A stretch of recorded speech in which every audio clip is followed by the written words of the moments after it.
Tras los fenómenos atmosféricos y sísmicos, Puerto Rico debe estar más preparado y con mayor conciencia y conocimiento de las buenas prácticas en arquitectura, diseño y construcción. ¿Cómo lo haces? Aquí tendrás el acceso a este conocimiento de forma fácil y sencilla. Ahora comienza Arquitectura en Blanco y Negro. Saludos a todos y todas aquellos que nos escuchan. Yo soy el arquitecto Luis Vadillo Lozano, decano de la Escuela de Arquitectura y Diseño de la Pontificia Universidad Católica de Puerto Rico, y estoy con ustedes como todas las semanas hablando de arquitectura, deseándoles a todos que se encuentren bien y en salud y recordándoles que Dios nunca nos abandona. Como siempre les digo, ustedes no han vivido ni vivirán un solo día sin arquitectura. Estamos siempre rodeados, protegidos y acompañados por la arquitectura, y así será por el resto de nuestros días. Como todos saben, por lo menos saben aquellos seguidores de este programa, hemos dedicado los últimos episodios al tema de la ciudad. Dedicamos un primer episodio a una introducción sobre la ciudad habitable y comenzamos a delinear aquellos atributos que la ciudad tiene que tener. Una ciudad a la que todos aspiramos debiera de tener. Luego tuvimos un programa simpaticísimo con los compañeros nuestros, estudiantes, y el profesor Jesús Meléndez, que participaron de un viaje de estudio a la ciudad de Chicago este mismo semestre, hace unas pocas semanas atrás.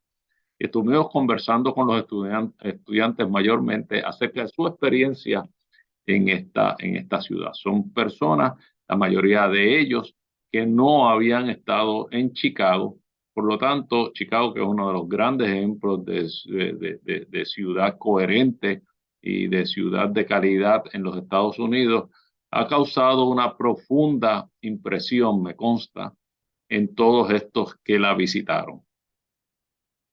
Vamos a tener otro programa acerca de ese mismo viaje, pero ya específicamente con el profesor, quien nos va a hablar ya desde un punto de vista de facultativo acerca de cuáles son, de todos los componentes que nosotros y todos los atributos que nosotros compartimos aquí con ustedes, cuáles son aquellos que reúne la ciudad de Chicago y que por lo tanto podemos concluir que la apoyan en su esfuerzo de ser una ciudad habitable y una gran ciudad.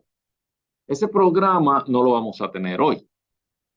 En conversación con el profesor Jesús Meléndez, él y yo llegamos a la conclusión de que sería mejor que yo avanzara un poco más en la parte teórica de aquellos otros atributos que la ciudad debe de contener, una ciudad habitable debe contener, para que entonces cuando tengamos el intercambio con él, todos nosotros estemos educados sobre esos atributos. O sea que si me lo permiten, voy a continuar con esta enumeración y explicación de aquellos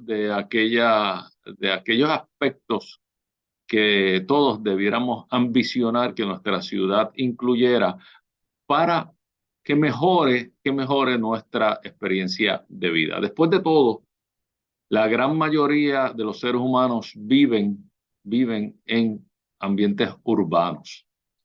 Y la ciudad es una creación, como habíamos dicho, del hombre. Y según el arquitecto Renzo Piano, y esto ya lo habíamos dicho anteriormente, lo dijimos 2 programas atrás, la ciudad es quizás la más complicada y la mayor de las creaciones del ser humano. Todos participamos de la ciudad de una manera u otra y todos o la disfrutamos o la sufrimos. Y queremos entrar en esos aspectos que hacen de la experiencia de ciudad una mejor experiencia, para entonces cuando vayamos a conversar ya nuevamente con el profesor acerca de Chicago, podamos entrar bien en detalle de los atributos que contiene Chicago y que son algunos de los que estamos discutimos la vez anterior y vamos a discutir en esta ocasión. En la vez anterior, ustedes se tienen que acordar que hablamos del aspecto de coherencia. ¿Y qué es coherencia? ¿Verdad? Coherencia. Pues coherencia es aquel atributo que nos va a permitir comprender, entender mejor cómo funciona la ciudad. Tiene que ver con el trazado de las calles, tiene que ver con la organización de sus espacios principales, tiene que ver con las perspectivas que se crean de manera que uno pueda caminar o moverse en la ciudad hacia destinos. Tiene que ver con lo cuánto la ciudad nos facilita a nosotros movernos. O sea que el tema de la coherencia es bien importante para el tema del disfrute de la ciudad, porque en la medida en que nosotros mejor y más rápido logremos entender la ciudad, y recuerden que la experiencia de ciudad no es solamente del nativo de la ciudad, de aquel que vive en esa ciudad, sino del que la visita también. O sea que el tema de coherencia va a ayudar que tanto las personas que lo visitan como las personas que lo viven disfruten de la ciudad más rápidamente, porque la van a entender mejor y le va a permitir desplazarse mejor en la misma. Todos nosotros hemos tenido esa experiencia, visitamos ciudades y cuando regresamos venimos con una buena experiencia sobre esa ciudad y quizás no podemos especificar qué fue aquella particularidad de esa ciudad que nos permitió esa experiencia positiva.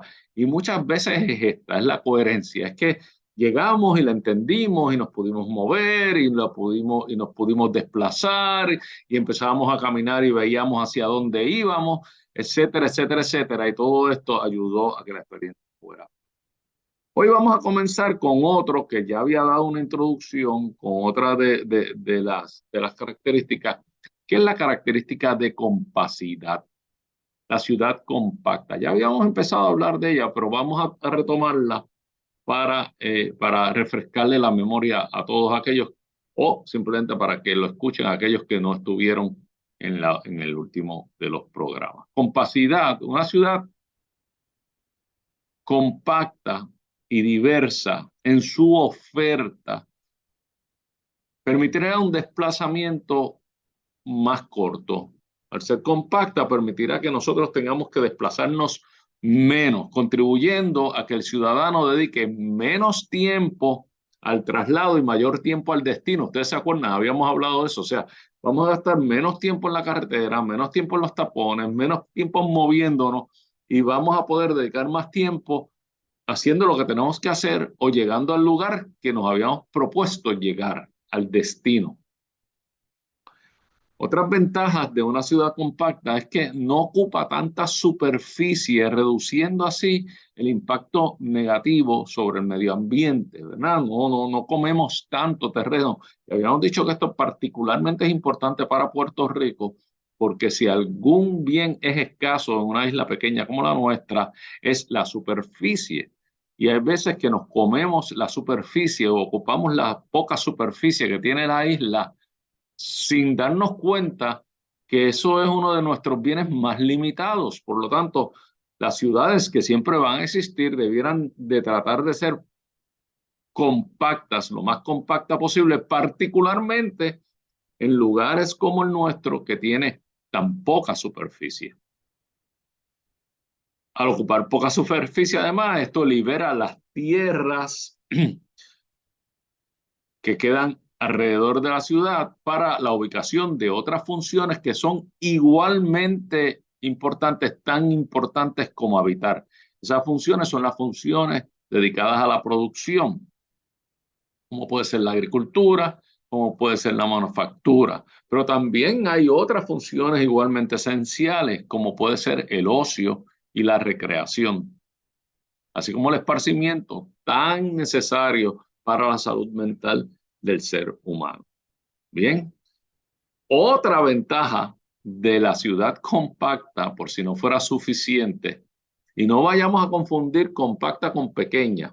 La ciudad puede ser grande, pero para su tamaño compacta. O sea, podemos hablar de una ciudad como Nueva York y particularmente el sector de Manhattan, pero si ustedes se ponen a pensar, el sector de Manhattan es una isla relativamente pequeña que solamente en Manhattan habitan entre 4 a 5 millones de habitantes. O sea que es una ciudad relativamente compacta cuando se compara con ciudades de menor tamaño que ocupan, sin embargo, mayor territorio. O sea que compacto y tamaño no es lo mismo. Compacto es en cuánta superficie se acomodan las actividades del ser humano, que incluye la habitación, el trabajo, la producción, la recreación, entre otros.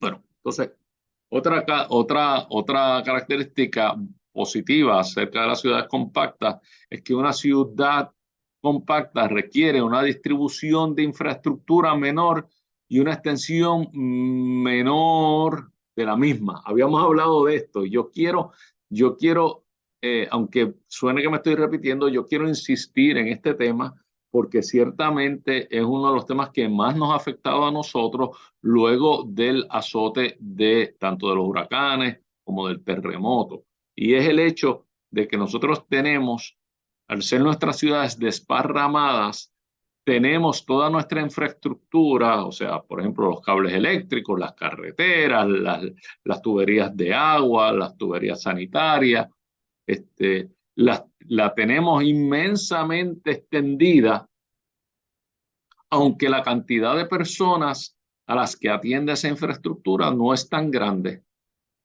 Pero como nuestras ciudades son desparramadas, nuestra infraestructura es igualmente desparramada porque tenemos que llegar a todos los hogares y a todas las oficinas y a todos los comercios, ¿verdad? Tenemos que llegar a todos lados. Entonces, la infraestructura es bien extendida, pero la cantidad de personas que con sus impuestos, por decirlo de alguna manera, van a sustentar, van a pagar los costos de esa infraestructura, no es muy grande.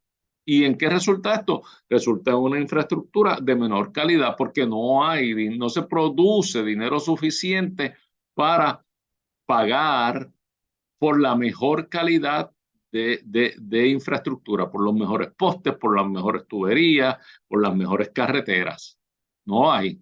No es lo mismo una extensión X, vamos a poner 5 millas de ciudad, por decir algo, pagada entre 40.000 personas que pagada entre 400.000 personas, y las 5 millas siguen siendo las mismas. Obviamente, las 400.000 personas van a poderse dar el lujo de pagarse una mucho mejor infraestructura porque el territorio es el mismo, la longitud de las líneas eléctricas es la misma, la longitud de las líneas de agua o sanitarias es la misma, pero pagada por muchas más personas. El calibre y la calidad de esa infraestructura va a ser superior, ¿no? Y luego, no solamente eso, la exposición de la misma es inferior porque es menos cantidad. Y la capacidad de recuperación después del azote de algún fenómeno natural o de la naturaleza es mayor en aquella población que tiene más habitantes que en aquella población que tiene menos, porque la población que tiene más habitantes va a tener más capacidad económica para aportar a la recuperación que aquellos que son menos. Por lo tanto, es otra ventaja de la ciudad compacta versus la ciudad desparramada, extendida, ¿verdad? Desparramada, como le decimos nosotros. Quiere decir que todo lo anterior de una ciudad compacta nos permite tener, como había dicho, menos kilómetros cuadrados de pavimento, menos cantidad de luminarias, y entonces se reduce los costos al momento de equiparla y al momento de reconstruirla se facilita la reconstrucción. Lo anterior permite que, siendo menos la cantidad de infraestructura a repartir entre muchas más personas, ya que la superficie va a ser menor por persona, por ocupación de personas, facilita el que esta infraestructura pueda ser de mejor calibre, que es lo que yo estoy diciendo, de mejor calidad. Otra característica de la ciudad compacta, y esto es importantísimo también, es que una ciudad más compacta, sus distancias son más cortas y son más amenas porque hay más cosas sucediendo. En una ciudad volvemos a la ciudad de las 5 millas. En una ciudad de 40,000 versus una ciudad de 400,000, la de la ciudad de 400,000 va a haber más cosas sucediendo en la calle, ¿verdad? Por lo tanto, hay más amenidades. Y favorece, al ser al haber más amenidades, al ser más ameno las trayectorias, favorece la peatonalidad, porque hay más cosas más cerca y al mismo tiempo por donde transcurren los seres humanos, hay más cosas sucediendo, son más divertidas. Esto nos ha pasado, yo no sé cuántos de ustedes que me escuchan han tenido la oportunidad de viajar a ciudades europeas que son perfecto ejemplo de una ciudad compacta y han tenido la experiencia de caminar en la ciudad europea distancias que ustedes aquí no caminan. Y gran parte del motivo de esto es primero porque la entienden mejor, es una ciudad que se deja entender mejor, tiene mayor coherencia, pero segundo es que al ser más compacta entre un lugar y el otro, las distancias son menores. Yo sé que algunos de ustedes me dirán, no, pero hay ciudades de esas que son grandísimas. Sí son grandes, pero no son grandes para su tamaño. Si uno coge una ciudad como París, pues París tiene un tamaño de casi 10, tiene una población de casi 10 millones de habitantes. En un área de ocupación que es similar al área de ocupación del área metropolitana de San Juan, que apenas llega al 1,5 millones de habitantes. O sea que ya podemos darnos cuenta de la diferencia. París va a ser mucho más compacta, va a servir a mucha más gente en la misma superficie, van a haber muchas más cosas sucediendo, y aunque las distancias entre los destinos, los museos, los parques nos luzcan grandes, son proporcionalmente una octava parte de la distancia del área metropolitana de San Juan, porque nos permite también pagarnos infraestructura tal como trenes subterráneos, porque hay mucha gente aportando hacia esa infraestructura. O sea que tenemos que entender cuáles son esas ventajas. Esta movilidad tiene además un gran beneficio, y es que el ciudadano se mueve más, camina más.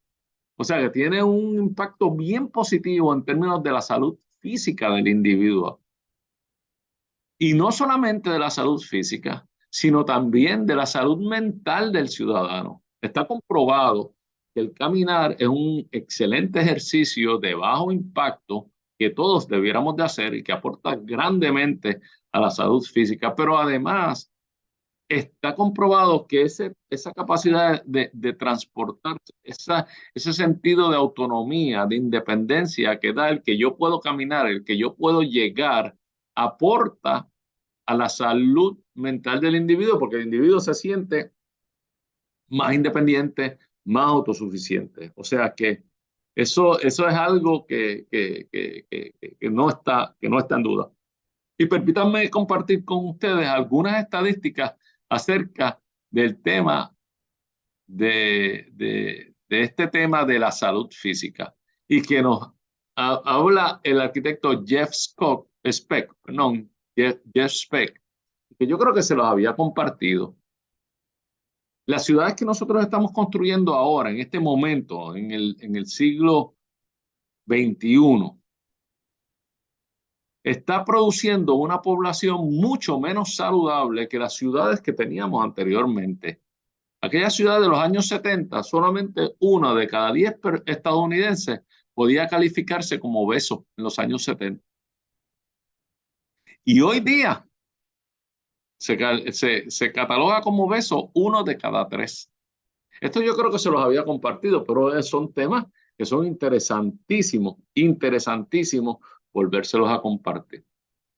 Igualmente, esto va directamente contra la salud física del individuo. Ustedes se podrán imaginar cuánto afecta esta obesidad que se está notando en los ciudadanos y que va en aumento y que está produciendo una serie de males y malestares físicos que ciertamente van a redundar en unos efectos detrimentales en términos de la salud general de la ciudadanía. Y en gran medida, aunque no lo parezca, todo esto está causado por el tipo de ciudad que nosotros tenemos. Pero yo esto se lo había comentado en el programa anterior. Aquellos de ustedes, di muchos más datos, mucho más específicos en el programa anterior. Aquellos que ustedes que quieran repasar esto de una manera más específica, pueden volver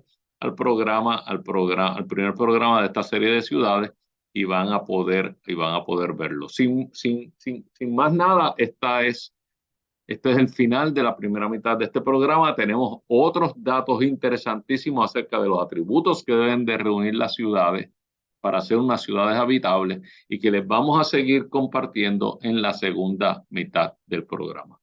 No me dejen solo, los espero en esta segunda mitad del programa. Yo soy el arquitecto Luis Vadillo Lozano y esto es Arquitectura en Blanco y Negro. Nos vemos en unos minutos. Arquitectura en Blanco y Negro.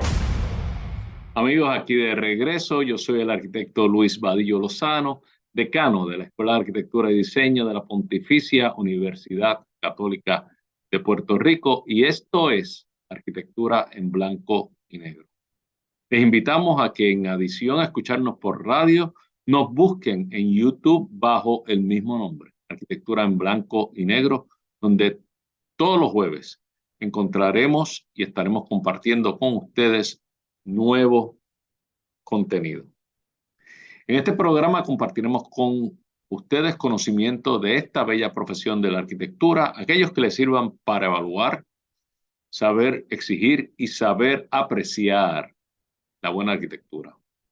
Nuevamente, como les deseé al comienzo, confío en que se encuentren bien y en salud. Y recuerden, Dios nunca nos abandona. En esta segunda mitad vamos a retomar el tema de las ciudades. Había explicado en la primera mitad a aquellos de ustedes que no pudieron estar con nosotros, aunque les aconsejo que a través de YouTube puedan conectarse. Había explicado que estamos en esta serie de las ciudades y que en el primero de los programas había comenzado a compartir algunos de aquellos atributos, algunas de aquellas características que debe de reunir una ciudad habitable. En el segundo de los programas tuvimos la gran fortuna de compartir con un grupo de estudiantes y el facultativo, el profesor Jesús Menéndez, acerca de la experiencia que tuvieron este mismo semestre en un viaje de estudio a una de las grandes ciudades de los Estados Unidos, que es la ciudad de Chicago. Fue bien placentero compartir con ellos acerca de esa experiencia. Y en este tercer programa, de acuerdo con el profesor Menéndez, yo decidí poder adelantar un poco más en compartirle algunos atributos adicionales que debe de reunir una ciudad habitable.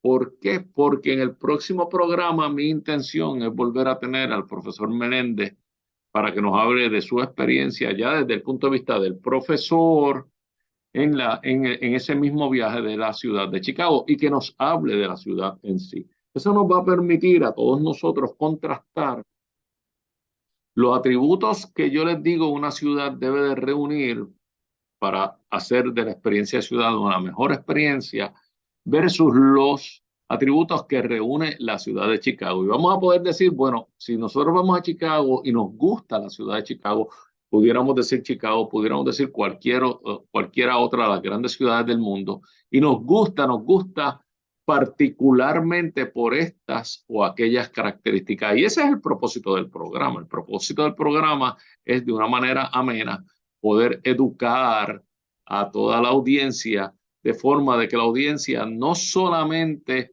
tenga una sensación positiva acerca de la arquitectura o de la ciudad, sino sepa identificar por qué esa sensación es particularmente positiva. O sea que si me permiten, ya hemos hablado de dos de las características, ¿verdad? La característica de coherencia, la ciudad debe ser coherente, debe ser un lugar fácil de entender y la ciudad preferiblemente debe ser compacta. Habíamos hecho la diferencia entre compacta y tamaño, no es lo mismo. Compacta es la cantidad de personas por pie cuadrado o por metro cuadrado que viven en la ciudad. Puede ser una ciudad compacta pero grande en el sentido de que hay mucha gente viviendo en un mismo territorio y que en otras ciudades quizás vive mucha menos gente en un territorio similar. Y estamos hablando de cuáles son las ventajas de que una ciudad sea compacta. No las voy a repetir. Les pido por favor que vuelvan a ellas a través del YouTube de la magia de este mundo digital y puedan escuchar esos dos primeros programas. Bueno, pues la compacidad o la ciudad compacta habíamos visto que incluso tenía un efecto sobre la salud física y mental de la persona, porque la ciudad compacta, y que es coherente al mismo tiempo, permite que los ciudadanos se estimulen a caminar, porque los destinos, los lugares a los que vas a visitar, pues no están tan distantes, y luego las calles son más alegres, más vividas, mejor servidas, con más amenidades. Y esto nos pasa, todos aquellos que hemos viajado, hemos tenido la fortuna de viajar, y aquellos que no lo han tenido, les invito a que lo hagan, a cualquier gran ciudad fuera de Puerto Rico. Sabemos que son muy divertidas en el caminar, ¿verdad? Que podemos caminar y encontrar un montón de amenidades y de ofertas, de restaurantes, de galerías de arte, de librerías, donde uno se distrae verdaderamente caminando. Bueno, pero no puedo detenerme más en estas características que ciertamente tienen las ventajas, tienen múltiples ventajas. Ahora vamos a hablar de otras características que debe tener la ciudad habitable.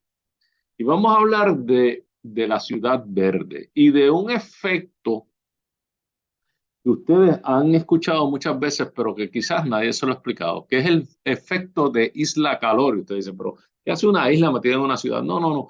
El efecto de isla se conoce así al efecto de estos lugares dentro de una ciudad que son particularmente calientes, que se sienten calientes al grado de la incomodidad. Por eso se le llama isla calor, porque es como si fuera estos lugares, ¿verdad? Podríamos, yo creo que un lugar fácil de identificar son los estacionamientos de superficie. Cuando usted parquea, por ejemplo, en uno de nuestros centros comerciales, usted estaciona su carro y empieza a caminar hacia el centro comercial. Cuando llega al centro comercial, el centro comercial, una vez entra por sus puertas, es con aire acondicionado y demás, pero el estacionamiento, el calor puede ser por momentos asfixiante. Bueno, ese es un efecto de isla calor. Entonces, ese efecto de isla calor, que está básicamente producido por lugares que están mal pensados, poco poblados de vegetación, sin sombra, con superficies que no son permeables y que se calientan grandemente, además de todos los objetos, en el caso de un estacionamiento, los automóviles que están estacionados ahí se calientan.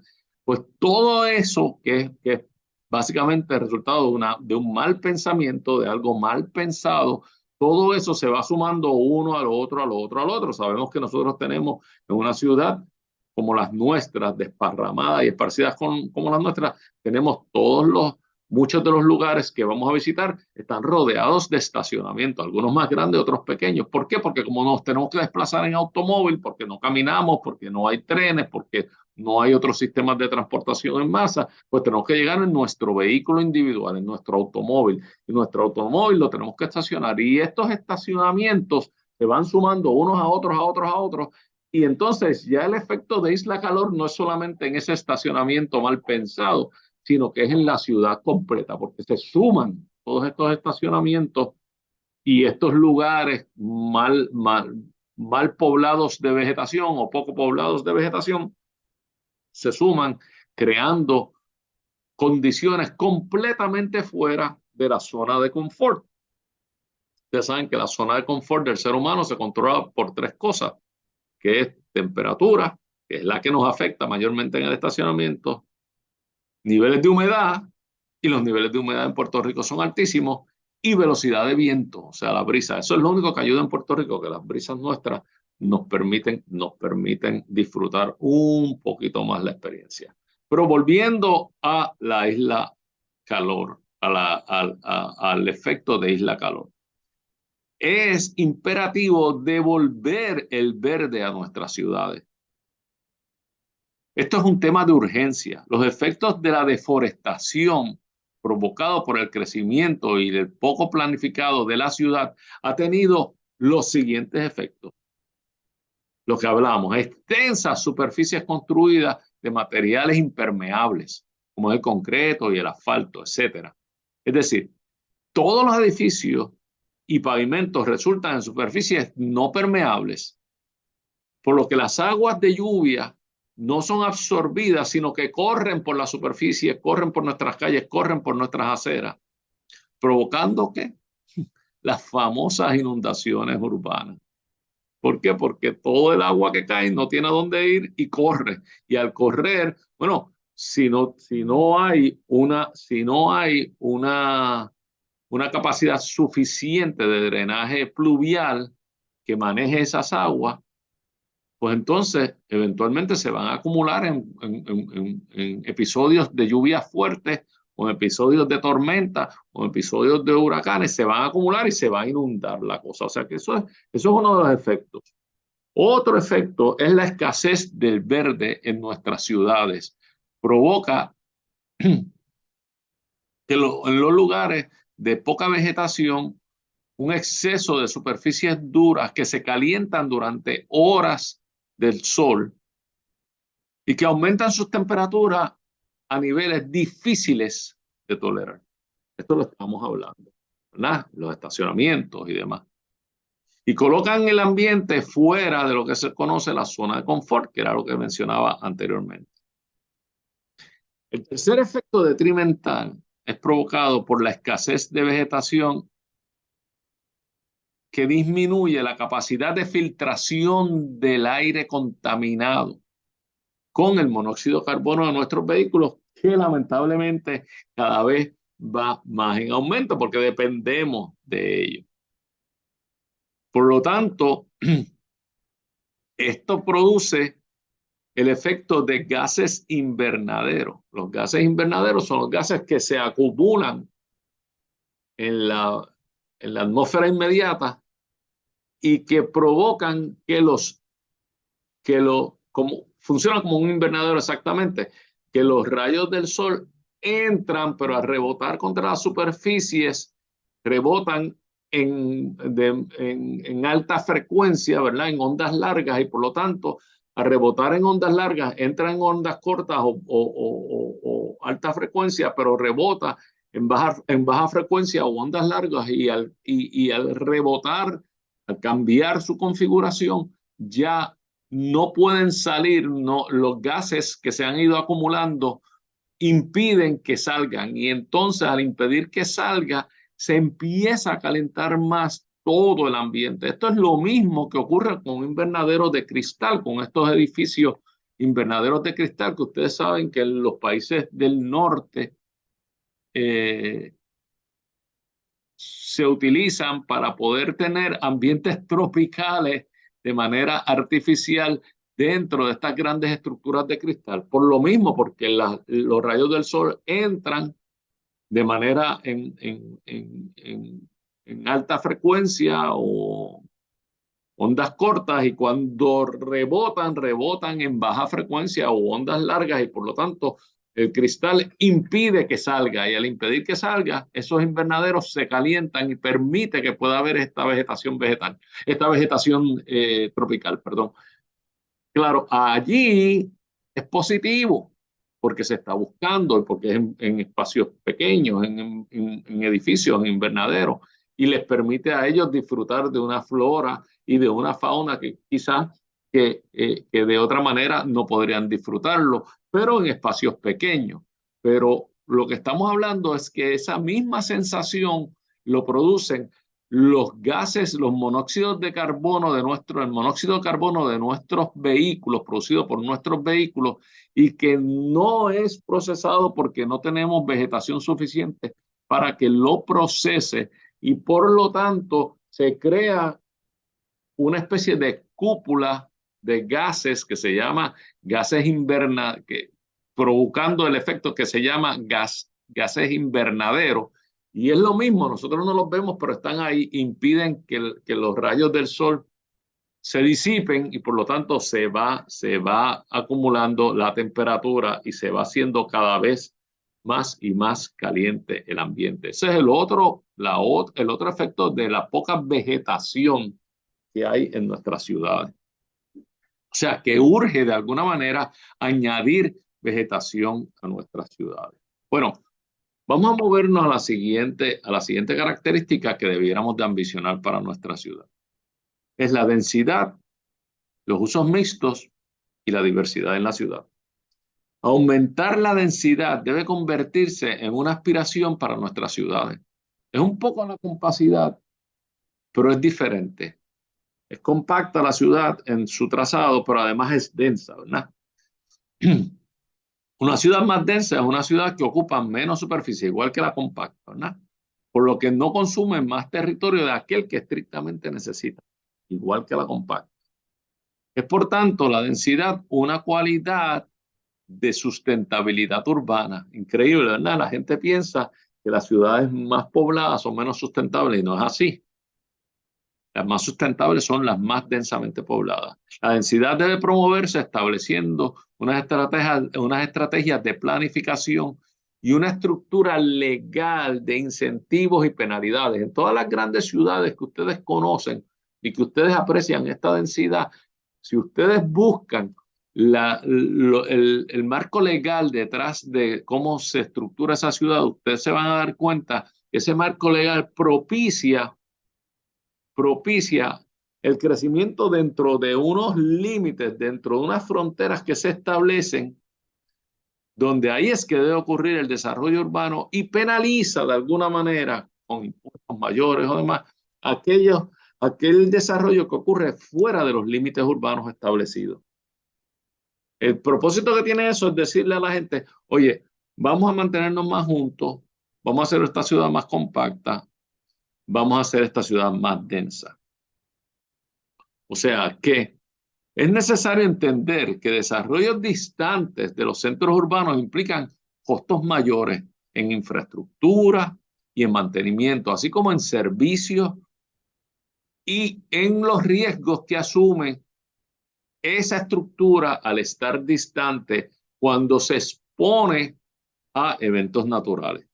Las dificultades son mayores al momento de los rescates, y lo hemos visto aquí, y de la recuperación luego de algún impacto fuerte de carácter natural. O sea que no tienen casi ninguna ventaja el que las cosas empiecen a suceder y los servicios y las amenidades empiecen a suceder distante de los centros urbanos.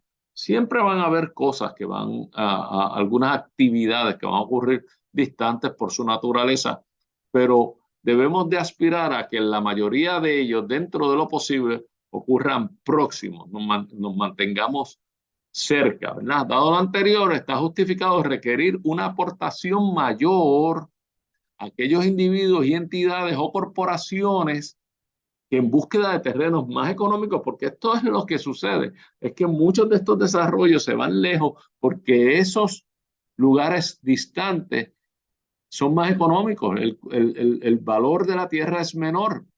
Entonces ellos construyen allí porque les sale más económico, pero entonces a toda la ciudadanía nos sale más caro llevarle luz, llevarle agua, llevarle sanitario, llevarle carreteras, y luego cuando hay un desastre urbano natural, como están cerca del centro urbano, nos cuesta también recuperarlos y atenderlos luego del desastre. Esto provoca ciertamente costos sociales mayores, los cuales deben de ser sufragados por medio de impuestos por estas corporaciones o estos individuos que deciden, por comodidad y conveniencia de ellos, irse lejos porque les sale más barato. O sea que no estamos hablando de penalizar a nadie, estamos hablando de que cada quien aporte de acuerdo a sus decisiones y que no debemos de estimular el que la ciudad se desparrame, el que la ciudad se abra en un desarrollo que no sea coherente y que no sea compacto.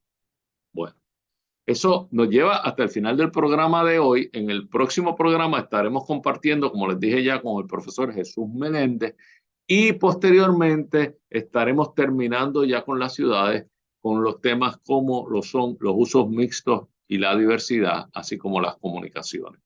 Sin más nada, porque no hay tiempo para más, agradezco que me hayan acompañado, espero que estemos entendiendo todos estos principios. Si no, los invito, por favor, y de nuevo, esta es la magia, como le dije anteriormente, de la digitalidad, de este mundo digital que estamos viviendo, a que repasen los programas anteriores y a que podamos hablar todos dentro del mismo lenguaje técnico urbano, que a veces sé que se complica un poco, pero que ciertamente tiene muchos beneficios dominarlo. Sin más nada, gracias a todos por haberme acompañado, nuevamente gracias, y espero poderlos ver la próxima semana. Esto es Arquitectura en Blanco y Negro. Yo soy el arquitecto Luis Vadillo Rosado. Muchas gracias. Todos vivimos en sintonía con la arquitectura. Queremos escuchar tus ideas, dudas y preocupaciones. Escríbenos a arquitecturaenblancoynegro@pucpr.edu. Arquitectura en Blanco y Negro es una producción de la Pontificia Universidad Católica de Puerto Rico.